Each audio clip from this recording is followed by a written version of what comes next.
novel set in the wake of a nationalist coup in the South Pacific that explores family relationships and the fallout of colonialism and racism is Mother Ocean, Father Nation by Nishant Batsha.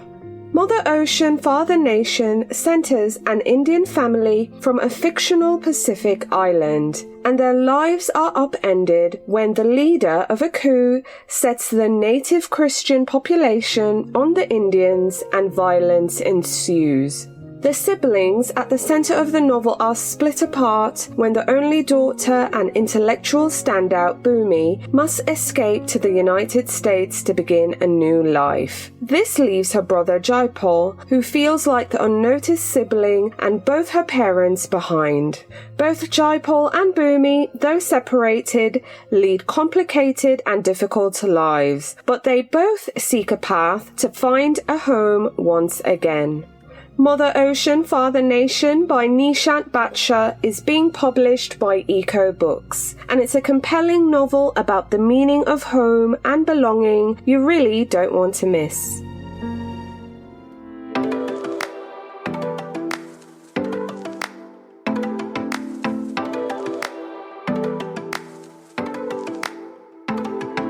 Welcome to the Reader's Couch, a podcast that brings you lively conversations with some of your favourite authors and bookish personalities. Over here, the couch is always booked, but I've moved some books to the side table and fluffed some cushions so I can welcome a guest or two to come lounge with us. Today on the couch, we have Susie Dumond, and she's here to talk to me about her debut novel, Queerly Beloved, a queer rom-com where we meet a people-pleasing baker who tries to find her place as a bridesmaid for hire. But will she finally find her happily ever after and her own voice? Stay tuned!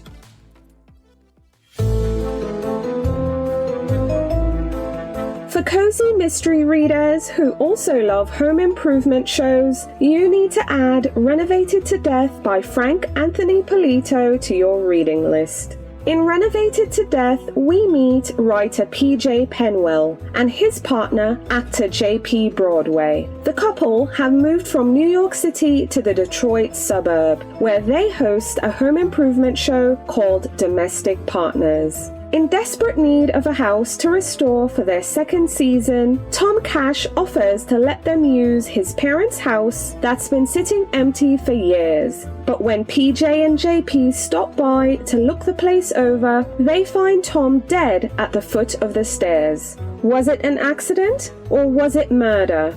Renovated to Death by Frank Anthony Polito is the first book in the new A Domestic Partners in Crime mystery series, forthcoming from Kensington Books. And it's a fun, queer, cozy mystery you really don't want to miss.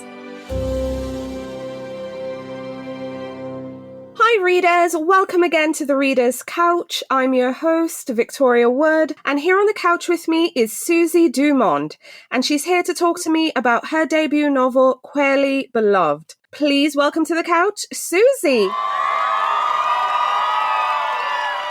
Hey, Susie.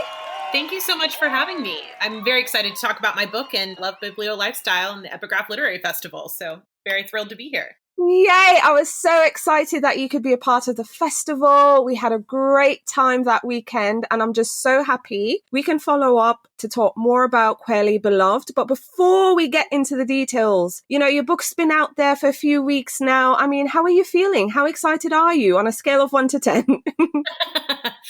11. I don't know how long it can sustain it, but it's been such a blast. I know that the pandemic has made it a really strange time to be a writer and to have a book coming out. And I'm really grateful that the way that mine fell, I was able to do a virtual event for friends who lived all over the country. And I was able to do in-person events as well in DC and in Tulsa where the book is set. So it was such a thrill. And getting to engage with readers, reading the book it still doesn't feel totally real, but it's a lot of fun. I'm having a great time. Hey, amazing. Love to hear it. Now, I want readers to hear straight from you. Tell us about your novel, Queerly Beloved, and what can readers expect when they pick up your book? Absolutely. So Queerly Beloved is a LGBTQ rom-com. It's set in 2013, 2014 in Tulsa, Oklahoma, which is a middle of the country place that doesn't always get to be the setting for books, and especially for queer stories. But this is a rom-com about Amy, who is a baker and bartender who falls into an opportunity as a bridesmaid for hire.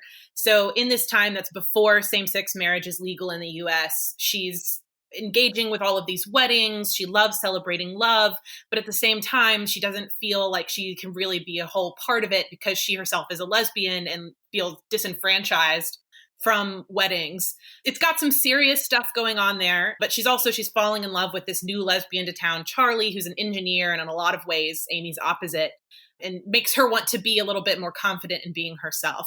So there's a lot of the wedding mayhem, all the baked goods, the rom-com happy vibes, there's queer found family, but there's also some of this discussion of some more serious LGBTQ policy issues going on too. Absolutely. And what I loved about this novel is it was funny, it was moving, it was touching. And just like you said, it touches on some more serious issues as it relates to queer rights, which is very important. And I'm happy you were able to inject some of that in this novel as well. But I want to talk about the characters in the book. I want us to start with Amy, of course. Amy has a lot going on. She was just so funny at moments. She has a car that gives her trouble, which honestly reminded me of my first car.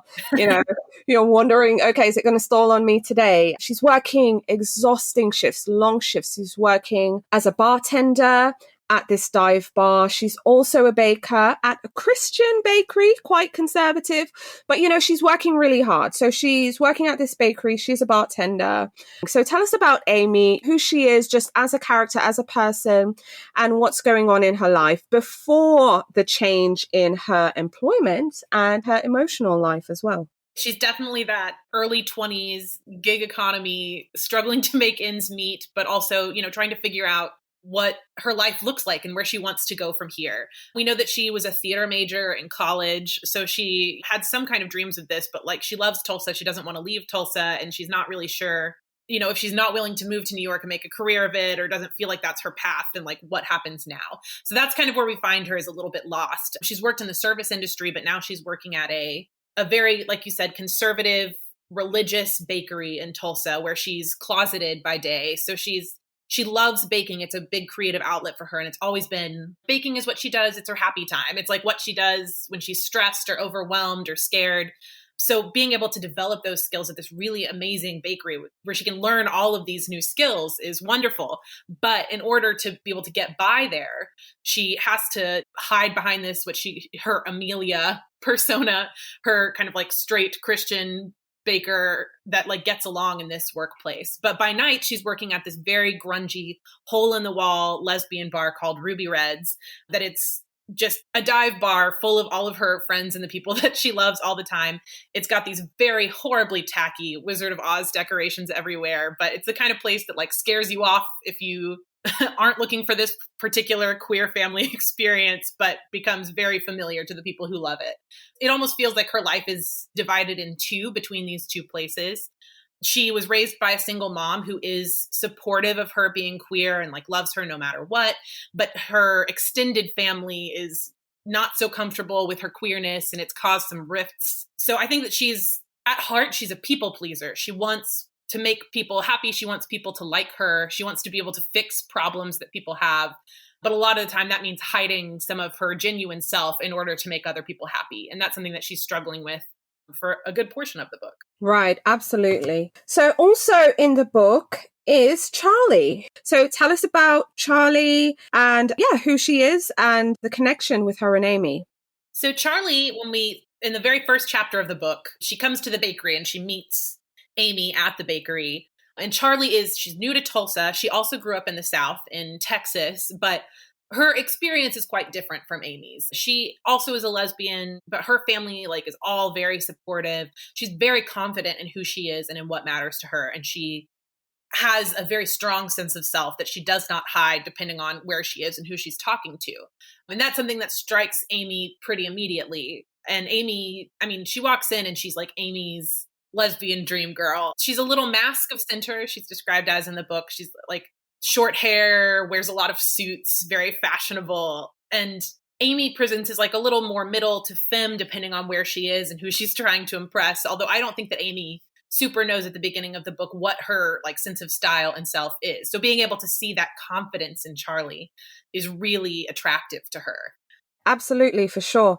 Now, unfortunately, Amy's boss, Donna, works at the conservative bakery that Amy works at. Because remember, she works at the dive bar, she works at the bakery. So Donna is her boss at the bakery, and she fires Amy as soon as she discovers that she's a lesbian. And that's quite traumatic on both levels, because I feel, okay, so this person, obviously, despite the work you can do for them, they are just very against you and your personhood and your life. And then at the same time, it's affecting Amy financially because now, you know, she obviously needs a job. So Amy's boss firing her is a blessing, but initially it's not seen that way. Having to read that, it was just like, oh, we hate Donna.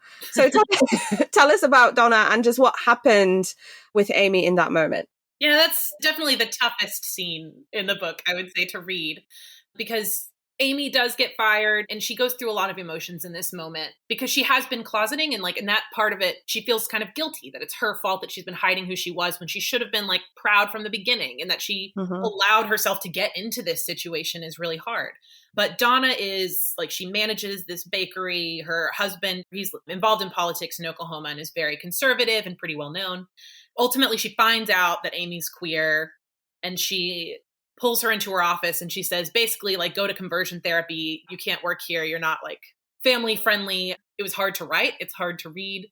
But it also, like, I try to rip the Band-Aid off a little bit with that scene because it is a rom-com and we don't want to, like, I don't know. It's obviously a painful moment. I'm not trying to make anybody have to live through that like Amy did. But I think that Amy, you're right, that it ultimately becomes a point for Amy to say, like, I'm not going to let this happen to me again. I'm going to be proud of who I am. And if people don't like that, then they don't like it. But then at the same time, she starts this bridesmaid for hire business and she's nervous that it'll happen again. So she kind of still ends up torn in this place between like, I'm going to embrace the things I love. I'm going to start my own business. I'm going to really be myself.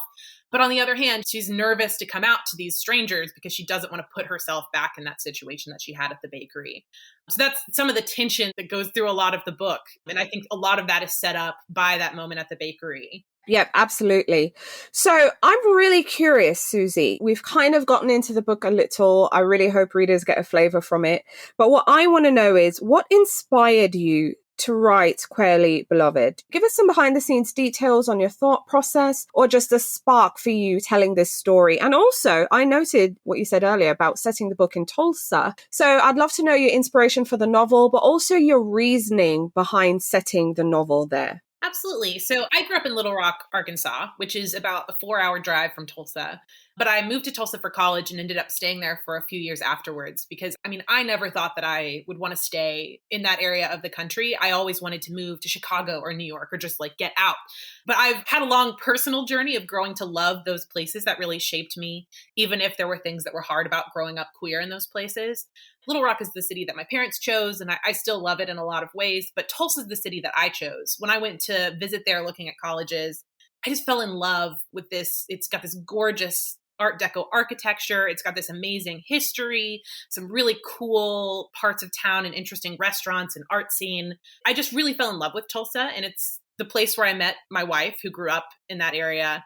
And we go back all the time still to visit family. So when I knew that I wanted to try writing a book, I had moved to DC, which is where I live now. But I wanted to travel back in time to Tulsa. When I set out to write this book, it had been a very busy wedding season for me. I'd been to like 4 weddings in the past few months. And I love weddings. I have this in common with Amy. I just think they can be so personalized. You can learn so much about a couple by what they prioritize in their wedding. I was coming from this big wedding moment. I was looking back on my time in Tulsa and thinking about the tension that was going on in this like 2013, 2014 time period in particular, especially with like the same-sex marriage debates happening. And at the time it felt, especially in this very red state in the middle of the country, it felt on one hand like same-sex marriage was never, ever going to be passed. I wasn't going to see it in my lifetime. And then on the other hand, it felt like it could happen at any minute. It felt Like it was moving so quickly. I wanted to bring that tension to the book, and I wanted to set it in this wedding scenarios so that we could reflect on this. And I wanted to show some of the really nuanced conversations that were happening among the queer people that I knew in Oklahoma at that time, of what this did mean for queer rights, the same-sex marriage debates, and what it didn't do, what still needed to happen, what was being overlooked because same-sex marriage was taking all of the air out of the room. That's like the political side of how I wanted things to land. On the other hand, I mean, when I was writing this book, I was not planning to publish it. I was writing it completely for myself. I was writing the book that I wanted to read, that had a queer love story happening in Tulsa, Oklahoma, in a place where it didn't feel like that there could be this happy ending and so much joy. And I wanted to show that side of Tulsa for sure. I was writing on my 30-minute lunch breaks and like an hour before I started work that day. Part of it was also like, what makes me happy? What do I want to think about while I'm writing this? So like, two things that are the bright spots in my life are baking. I'm also definitely a stress baker, and I love learning new skills and cooking. So I put in the bakery stuff and all of Amy's cooking and baking. And then also, you know, a hole in the wall gay bar is my happy place. So I wrote this very queer community center bar. So some of it was just bouncing around the things that brought me joy, which is why I think it often ended up with like queer bar, bakery, weddings. So it's a big triangle of all the things that make me happy. Right. Absolutely. And hearing you share that now, it kind of makes sense for me, because reading, I can definitely say, yes, I saw these different elements included in a novel as well. So that in itself was just simply amazing. Okay, so we're going to shake things up on the podcast a bit, and we're going to play a little game. So, because the novel centers around a bridesmaid for hire, we're going to play a game to see if Amy, or us, so you and me, Susie, we're both playing as well. So we're going to see if we would be good or bad bridesmaids for hire. Are you ready? I love this. I'm all in. Awesome.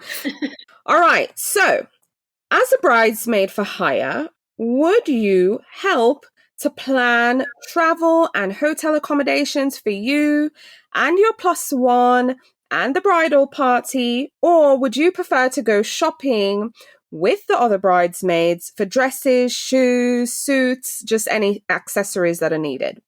Ooh, interesting. I hate clothes shopping.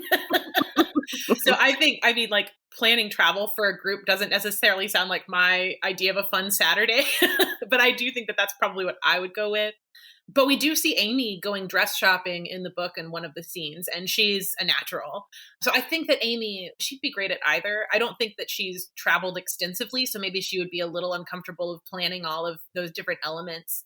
So yeah, I think that she would go for the shopping element. I would do anything to stay away from it. I think I would be planning travel and avoiding shopping at all costs.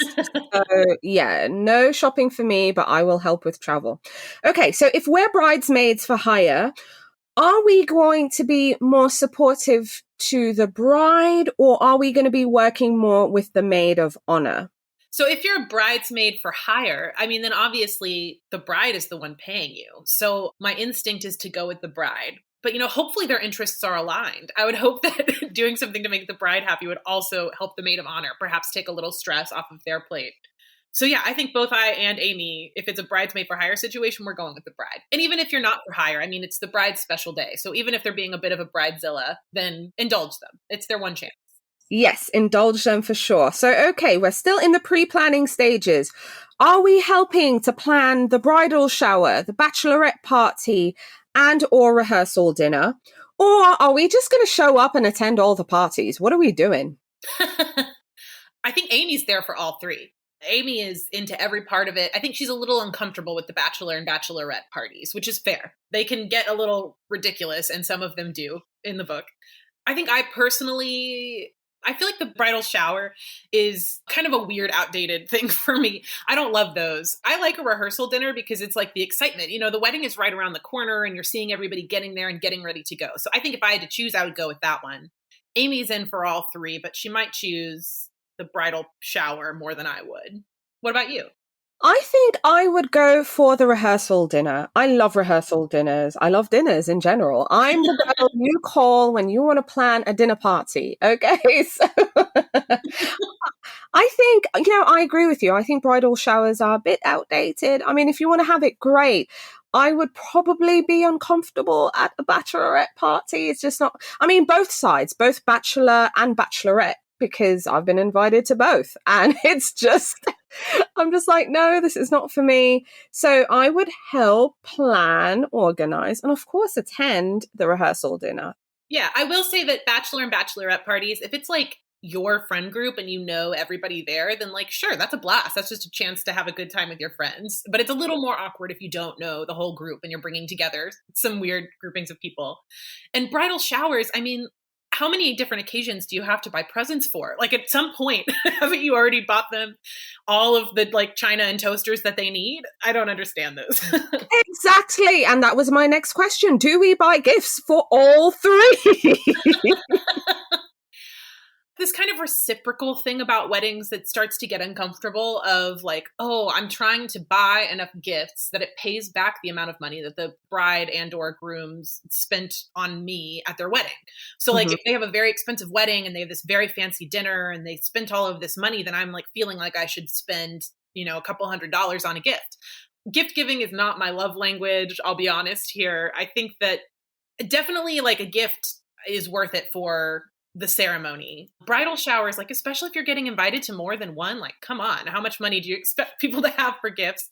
But also I'm in the camp that just give people money for weddings. My wife and I were together for 10 years by the time we got married, and everybody wanted to buy us gifts. And we were like, we've lived together for 6 of those years. We already have everything we need, and we live in a small apartment. So please don't buy us things.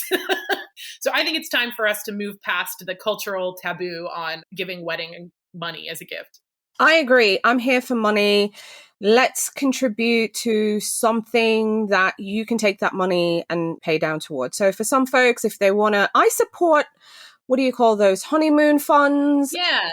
I love a honeymoon fund. Yeah, deposit on your first home fund together, even deposit on a rental, like whatever it is.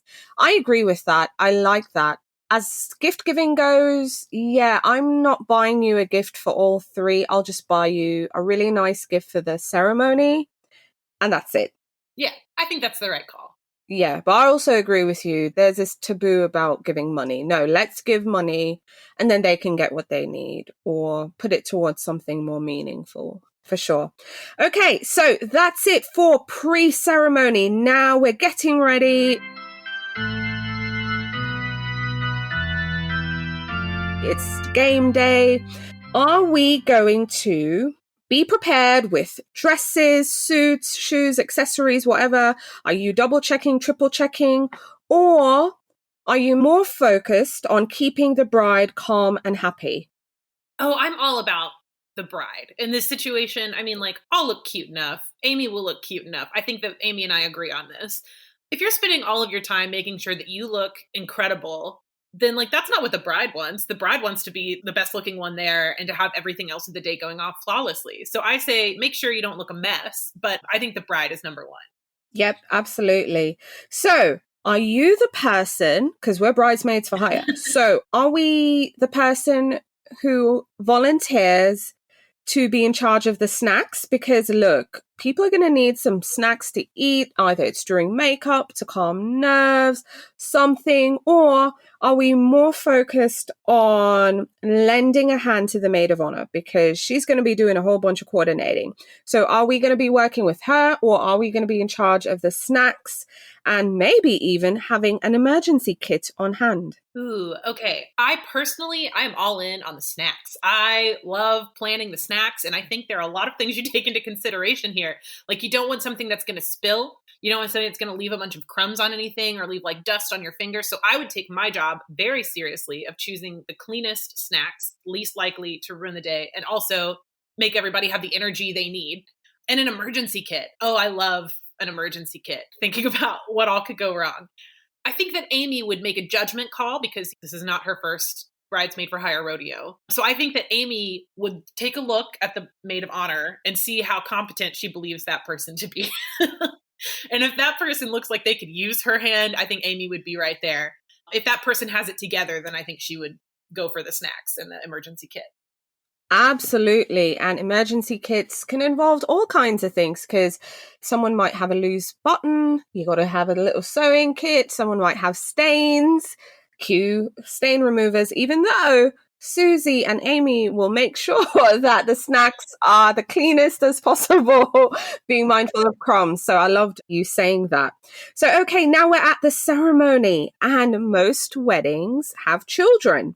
So are you the person who is going to stand steady next to the bride? You're not moving, you're not blinking an eye, you're not doing anything crazy up there. Or are you the bridesmaid who would step aside and maybe mind the children, keeping the children away from, I guess, crashing the wedding unintentionally?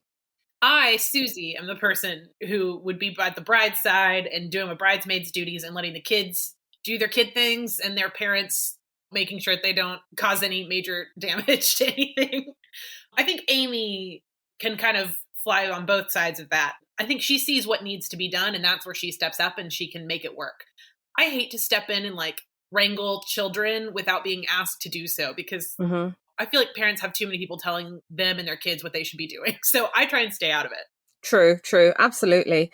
And now we're at the reception. Are we, as bridesmaids for hire, you, me, and Amy, are we going to mingle with the guests or are we just going to dance our hearts out?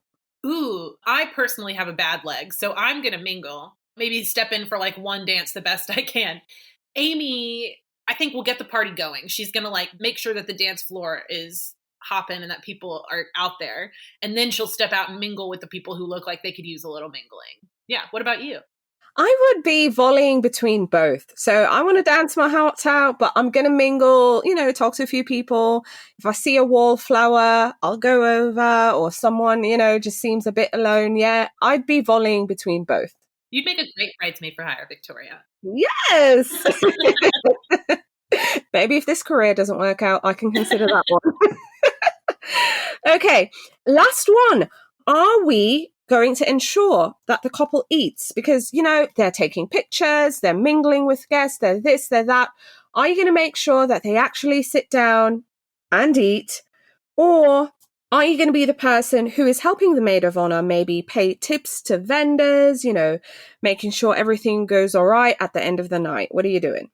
So Amy, she planned ahead. So she made sure that the happy couple had a chance in their room, in the summer room, before the reception started to make sure they got a bite to eat. So I think she had that planned, and then she's able to be there for all the other things that she needs to do. I think Amy she planned ahead so that she could do both. For me, I believe that everybody should make sure they get their tips. So I will probably leave it to the happy couple to make sure that they know their own appetite and what they need. I will be making sure that everybody gets paid. Yes, I am a huge advocate for that. I'm like, yeah, you might think they're getting paid, but we need to make sure everyone gets their tips at the end of the night. So yes, definitely helping the vendors pay the tips. And last off, now we have to send off the newlyweds. So are you going to be present or are you just going to disappear silently into the night? So I actually was recently a bridesmaid for two of my very best friends, just a couple of weeks before the book came out. And it was in Tulsa and it was a gay wedding and it was completely thrilling. I made it to the send-off for that one because they're my best friends and I would have been there no matter what. For a wedding where it wasn't my absolute best friends, I might have snuck off to bed early. But for them, I was there. Amy, I think, is always there to shut it down and to make sure that the couple has a happy look on their faces as they're getting in the getaway car. So I think Amy wants to make sure till the very end they're having a good experience. I think mine would be similar to yours. If they're very close friends, people obviously care about, I'm going to be there to the very end. Otherwise, I'll probably slip off, after all the dancing, drinking, eating, mingling. I'm tired, y'all. Yes. Weddings are exhausting. They're fun, but they're exhausting. They're definitely exhausting. But anyway, Susie, thank you so much for playing Will We Be Good Bridesmaids for Hire or Not? It was fun. I think we're hired, Victoria. I think we're hired too. I think, call us. All right. Call me and Susie. You can get me on Biblio Lifestyle and you can get her when you buy a copy of Queerly Beloved. All right. So I want us to get into your writing life real quick. How long did it take for you to kind of write and put together Queerly Beloved? And what was your journey like, publishing wise? Absolutely. I had a very exciting journey. And I think for people who aren't familiar with the book and publishing world, perhaps it seems like it took a really long time. I think by most standards, I had a very quick publishing journey. So I first wrote the book during National Novel Writing Month in November of 2018. So I wrote it in a whirlwind. It was a little messy because I pantsed it, if you're familiar with the plotter versus pantser terminology. I definitely made it up as I went along. I knew how it would end, but I didn't necessarily have the full plot planned out.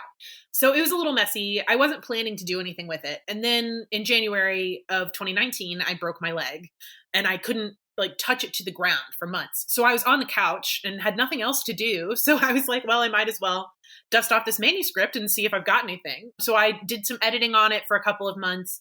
And then I started pitching to some agents, and that I didn't really know what to expect from that process, but it actually went very well for me, which I'm super grateful. I had several offers to choose from pretty quickly. So I ended up agreeing to work with my agent at the time, Katie, in June of 2019. So I started working with her and she was wonderful and we worked together very well. And then I'd gotten through one round of edits and was about to send it back to her. And then she said, actually, I just got a job as an editor at Dial Press at Random House. So I will no longer be an agent, but I'd like to pass you off to one of my friends. And when the book is ready, I hope that you'll submit to me and hopefully we might be able to work together at that point, depending. So she introduced me to my now agent, Jamie, who is completely wonderful. And I'm so grateful that I've met her, even if that was a little unexpected. But we did end up pitching it to Katie at Dial, and we did an exclusive submission because I really love working with Katie. And I know that Dial, it's like a very wonderful boutique publisher that's underneath the big umbrella of Random House. So I knew that it was a great place for my book. They've been kind of changing up their image. They've had a bit of a makeover and new leadership. All of that was some slight twists and turns in the road that got me to Dial, but I absolutely, the process of working with them has been incredible. I got the book deal with them officially in October of 2020 because there were a few more revision periods that happened between when I started working with an agent and then. So I got the deal with them in 2020, and obviously the book didn't come out until May 2022. And that felt like the longest period of my life of being oh, I have this book. We went through a couple of more stages of revisions, but the final version of it was in over a year before it actually came out. So that was the long waiting period that felt torturous. But I absolutely love my whole team. And I've recently signed a deal for 2 more books with Dial Press that are also LGBTQ rom-coms that'll be in May 2024 and May 2025.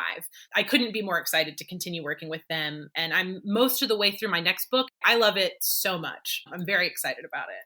Well, I'm not even going to wait to ask because I was going to ask you anyways. I mean, tell us about the next book you're working on. Can you share any details? Now we know you said 2024, was it? Yes. It's in the same universe as Queerly Beloved. It actually stars a character who's in only one scene in Queerly Beloved, and it's contemporary, so it's 10 years later.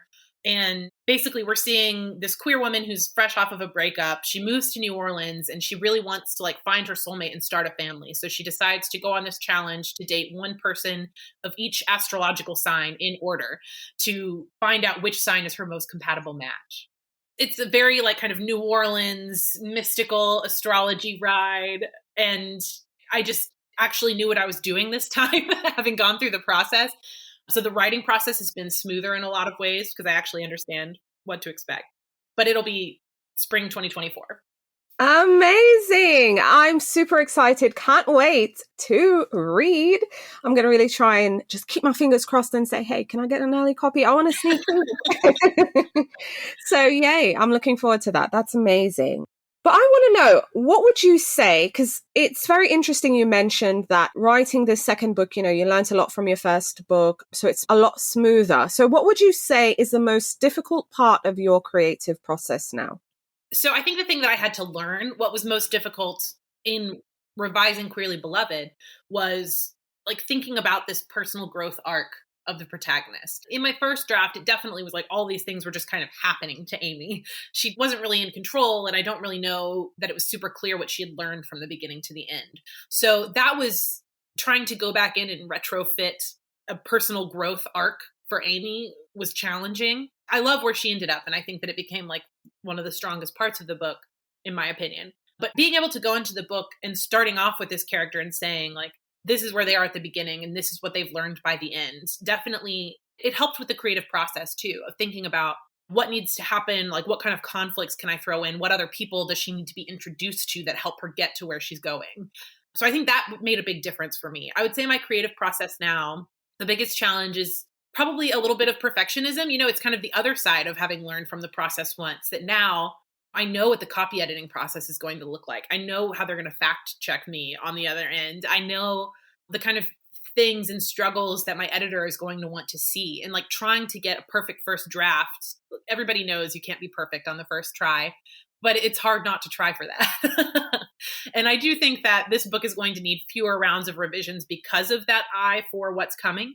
But it does sometimes have me sitting at the keyboard going like, oh no, I have to figure out like this rather complicated subplot before I can move forward. And sometimes I just need to put that on the back burner and keep writing. Right, absolutely. And looking back now at your younger writing self, I mean, before this book, even before many years before this first book, and just going back even further, but if you could tell your younger writing self anything now, what would it be? Just don't be scared. Try. I've always been a book lover. I've been an avid reader since like as long as I can remember, but I never thought that like I had anything interesting to say or the skills to say it until I tried. And I don't know, well, I do kind of know what held me back. I think part of it was that I had never met anyone who was a published author. I couldn't understand or picture what that looked like. I didn't really know what being a published author, like what went into it. And I thought that they were these powerful, brilliant people on clouds. You know, I couldn't picture what a real life person who published a book looked like. And it wasn't until I started meeting people who had published books that I had the confidence to try. And I wish that when I was younger, I had tried earlier, because that just would have been even more time shaping my craft. And I did some writing, but I didn't seriously pursue it. And I think that now I feel like I've had to play some catch up of figuring out how to do it, but it's not impossible. And if I did it, I think that anybody could do it. So if you have the desire to try writing, I mean, try. Right, absolutely. Just try. Give it a go. I agree. I want to get into your reading life as well. I know we're here to talk about Queerly Beloved, but we want to know what you're reading. I love that you've been an avid reader for a really long time. So share with our listeners the last book that you finished reading that you'd now recommend. I will always be a reader first before I was a writer. And I read a lot. Writing actually slows down how much I'm able to read. I think one of my favorite books that I've read this year is Black Cake by Charmaine Wilkerson. It's incredible. It's like this generational story of this family, but it has everything. Like the characters are so strong and so sharp. The plot of it is really compelling. There's kind of a mystery element of like what really happened with these family secrets. It does everything so well. When I started it, I just couldn't put it down. And then by the time I got to the end, I didn't want it to end. And that's, to me, the sign of a fantastic book. Amazing. I love it. I loved Black Cake as well. It was such a pleasure speaking to Charmaine Wilkerson. So yeah, you guys, if you want to give Black Cake a go, I'm so happy Susie loved it too. You can also listen to the podcast episode with Charmaine, episode 25, entitled Black Cake. So yay. It was wonderful. I love that book. Awesome. So what books are you looking forward to reading in the year ahead? I can't even imagine what your TBR looks like. Mountainous. It's huge. My wife and I have an agreement that like we have our two different normal bookshelves, but I have one bookshelf that is solely my TBR bookshelf.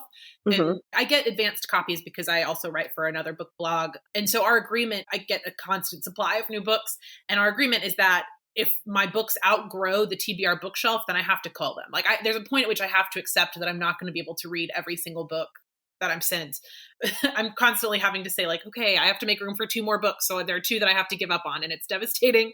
There's a book that recently came out that I have not had a chance to get to yet, but I'm absolutely thrilled to read. Kaikei, I'm not sure that I'm pronouncing it totally correctly, by Vaishnavi Patel. It's kind of in this mythology retelling space that like Circe and Song of Achilles have really blown up. It's a different mythology base, and it looks just absolutely incredible. I'm hoping to pick that up very soon. So I love that one. I'm currently in the process of reading You Made a Fool of Death with Your Beauty by Akwaeke Emezi. And it is, I mean, like their writing is just phenomenal. And they've written in so many different genres. And I am loving this is their first romance. Just very different, but it still has their gorgeous prose and just kind of one phrase that can make you just stop in your tracks and think about that phrase for a while. And I have one more upcoming book I'd love to pitch if I can add it. Nothing But the Truth by Holly James, which comes out July 12th. And it is a speculative rom-com. It's this woman who like wakes up on her, I believe, 30th birthday, and suddenly she can't lie. I haven't had a chance to read it yet, but I know I've heard from the author that it kind of pokes at a lot of the ways in which women are expected to lie all the time. And can you imagine going through a single day where you just have to say what you think about everything? You can't just like lie. It's terrifying, but it looks really wonderful and I can't wait to read it. Oh, that one sounds amazing. Now, see, you pitched that one to me. That has piqued my interest. So, yay, awesome. So, in addition to loving authors and books, we also love our local indie bookstores. So, I'd love for you to share with our listeners some of your favorite local indie bookstores. Oh, thank you so much. Indie bookstores are so wonderful and my happy place, and I love to talk about them. So I'm so glad you brought it up. My personal favorite and physically closest bookstore is Loyalty Bookstore. I live very close to their location in DC, but they also have one in Silver Spring, Maryland. And it is a Black, queer, woman-owned small business. And they are just amazing. They have the best selection of books and they throw really wonderful events. They pivoted really well to virtual during the pandemic, and they still do some of their events virtually now. And I think that they just do some of the best virtual book programming that you can see from anywhere. In DC, I also really love East City Bookshop, which is on Capitol Hill and is a woman-owned bookstore and is just fantastic. And Solid State Books, also in DC. DC just has some really incredible indie bookstores. And Solid State Books, I walk in there and I just feel amazing. They have so many great books and they have like a coffee and wine bar. Those are some of my DC favorites. I also really love Magic City Books in Tulsa, which I got to do an event with because the book is set in Tulsa. It's a completely delightful and wonderful bookstore. They do this thing annually where they do like a sleepover at the bookstore. They have all these little individual tents around the bookstore. So people will stay all night reading together and talking about books. And that just seems like the best kind of summer camp experience in a single night. So I love that one too. Amazing. I just loved hearing you go on about your locals, both where you are and also the one in Tulsa. So that is just amazing. So getting back to Queerly Beloved, kind of tying things together. I know you've done your job as an author. You've written the book. You've given it to us. We're reading it. I'm loving it. And I really can't wait to hear what more readers say in the weeks and months ahead. But in a hypothetical world, I guess you could say, what are you hoping readers will take away from reading your book? What are you hoping they might feel, thoughts they might have, or just overall sentiments after they've turned the last page? I definitely set out to write a queer story with a happy ending. That was really important to me that we saw, and especially Amy, she's not perfect. Can be a little messy and a little chaotic, but I wanted to show that she still deserves her happy ending. And I wanted to show people also this queer community in Tulsa, which is in the center of the country in a very red state, that I think there's this misperception that gay life in the middle of the country is all Brokeback Mountain. It's not just two sad white cowboys. It's a huge, diverse community. People really I can't walk into a queer bar in Tulsa without seeing somebody that I know. And I think that that's just really wonderful that it's this tight-knit community of people that find all of this joy and meaning and belonging, even in a place where that doesn't always seem possible. So I wanted to show that queer community in Queerly Beloved, and I hope that's something that stands out. I just want people to see some of that conflict of those 2013, 2014 years as well. I think history has moved so quickly in recent years that it's kind of hard to remember how recent same-sex marriage was legalized. I mean, my wife and I were together for 6 years before it was legalized at all. That's a huge thing that imprinted on an early part of our relationship. And I think some younger readers especially may not realize how different things felt. And I mean, a lot of the Supreme Court decisions and things that we're seeing lately are pretty terrifying.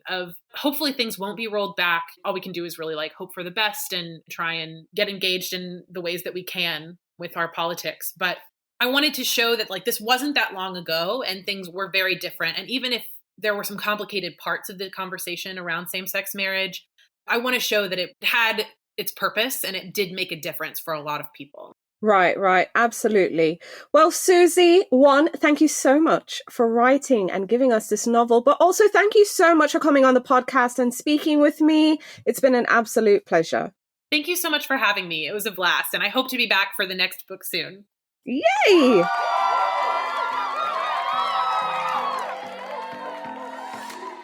Thank you so much for tuning in to The Reader's Couch. You can find out more about the show and submit your questions for our guest by visiting our website, thereaderscouch.com. You can also connect with us on Facebook, Instagram, and Twitter at The Couch is Booked. If you like the show, please subscribe, share, and take a few seconds to leave a rating and review.